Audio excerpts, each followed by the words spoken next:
پھر جیسے ہی امیر قطب الدین دمشق کی حدود سے باہر نکلا، ایک برق رفتار قاصد داخل ہوا۔ یہ مصر کے سالار عبداللہ قرشی کا ایک خصوصی خط لے کر آیا تھا۔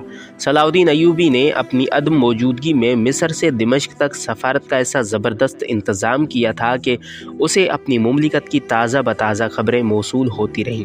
سالار عبداللہ قرشی نے اپنے خط کے ذریعے شاہ یروشلم اموری کے مرنے کی خبر دی تھی۔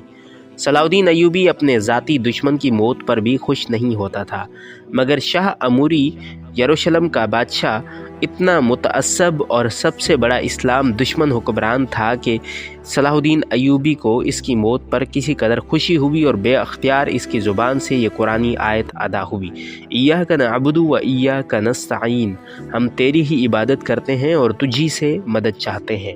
شاہ اموری کی موت ایک ناگہانی موت تھی۔ اسکندریہ اور بانیاس میں صلیبیوں کی شکست فاش سے شاہ یروشلم کو شدید صدمہ پہنچا تھا۔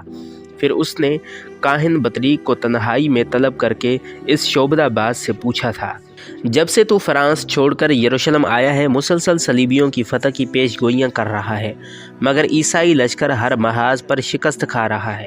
یا تو تیرا علم جھوٹا ہے اور تو یسوع مسیح کے نام پر ہم لوگوں کو بیوقوف بنا رہا ہے، یا پھر یہ تیرے منحوس قدموں کا اثر ہے کہ صلیبی مسلسل مسلمانوں سے مار کھا رہے ہیں۔ کاہن بطریق نے اپنی جان بچانے کے لیے بہت بہانے تراشے، مگر شاہ یروشلم اموری نے کاہن بطریق کی ایک بھی نہیں سنی اور اسے قید خانے میں ڈالتے ہوئے کہا: اگر واقعی تیرے اندر روحانیت ہے تو قید خانے کے دروازے اور پیروں میں پڑی ہوئی زنجیریں توڑ کر نکل جا۔ کاہن بطریق نے شاہ یروشلم کو بہت ڈرایا کہ وہ اس کی دل آزاری سے باز آ جائے، ورنہ خداوند یسوع مسیح شہنشاہ کو معاف نہیں کریں گے۔ شاہ اموری نے بطریق کی باتوں کا کوئی اثر قبول نہیں کیا اور اس پر سخت پہرے بٹھا دیے۔ شاہ یروشلم بطریق سے اس قدر ناراض تھا کہ اگر درمیان میں شہنشاہ فرانس لوئس ہفتم نہ ہوتا تو وہ اب تک اس جھوٹے کاہن کو قتل کروا چکا ہوتا۔ شاہ اموری بہت ہوس پرست اور بلا نوش انسان تھا۔ ایک دن اس پر وحشت طاری تھی۔ صلاح الدین ایوبی نے اسکندریہ اور بانیاس کے محاذوں پر اسے جس طرح ذلیل کیا تھا، ان دونوں واقعات نے عیسائی دنیا میں شاہ اموری کی ساکھ کو شدید نقصان پہنچایا تھا۔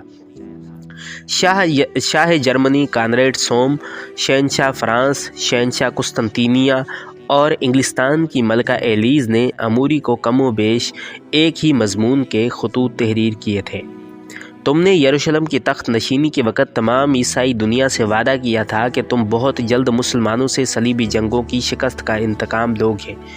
اس سلسلے میں تمہیں ہر قسم کی جنگی اور مالی مدد فراہم کی گئی تھی، مگر تم اپنے وعدوں کی تکمیل نہ کر سکے، بلکہ تمہارا وجود صلیبیوں کی رسوائی کا سبب بنتا جا رہا ہے۔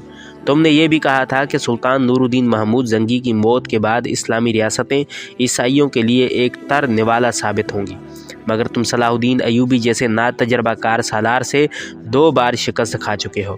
اب تمہارے سامنے 2 ہی راستے ہیں: یا تو فوری طور پر صلیبیوں کا گمشدہ وقار دوبارہ بحال کرنے کے لیے صلاح الدین کو شکست دو، یا پھر یروشلم کے تخت سے دستبردار ہو کر گوشہ گمنامی میں چلے جاؤ، تاکہ ہم یروشلم کی حکمرانی کے لیے ایسے جان باز شخص کا انتخاب کر لیں جو عیسائیت کے نام پر سب کچھ قربان کر دینے کا حوصلہ رکھتا ہو۔ ان خطوط نے شاہ اموری کو بدحواس کر دیا تھا اور اسے صاف نظر آ رہا تھا کہ وہ بہت جلد اقتدار سے محروم کر دیا جائے گا۔ اس اذیت ناک احساس سے نجات پانے کے لیے اموری دن رات شراب کے نشے میں غرق رہتا تھا۔ پھر ایک دن شدید سردی کے موسم میں شاہ اموری نے معمول سے زیادہ شراب پی اور اپنا اضطراب دور کرنے کے لیے کھلی ہوا میں محل کی چھت پر ٹہلنے لگا۔ پھر اچانک اس پر بیک وقت سرسام اور فالج کا خوفناک حملہ ہوا۔ طبی امداد پہنچائی گئی، مگر دوسرے دن اموری مسلمانوں کو شکست فاش دینے اور مکہ معظمہ اور مدینہ منورہ پر قبضہ کرنے کی خواہش دل میں لیے ہوئے دنیا سے رخصت ہو گیا۔ اموری کے انتقال کے بعد اس کا بیٹا بمشکل 10-11 سال کا ہوگا، اس کو تخت پر بٹھا دیا گیا۔ بڑا عجیب اتفاق، مسلمانوں میں سب سے زیادہ طاقتور حکمران نور الدین محمود زنگی تھے اور انتقال کے وقت ان کے بیٹے ملک صالح کی عمر بھی 11 سال تھی۔ شاہ اموری کی ناگہانی موت، سلطان ملک صالح کا امرائے حلب کے فریب میں آ جانا، 2 بہت بڑے واقعات تھے جنہوں نے تاریخ کا رخ موڑ دیا تھا۔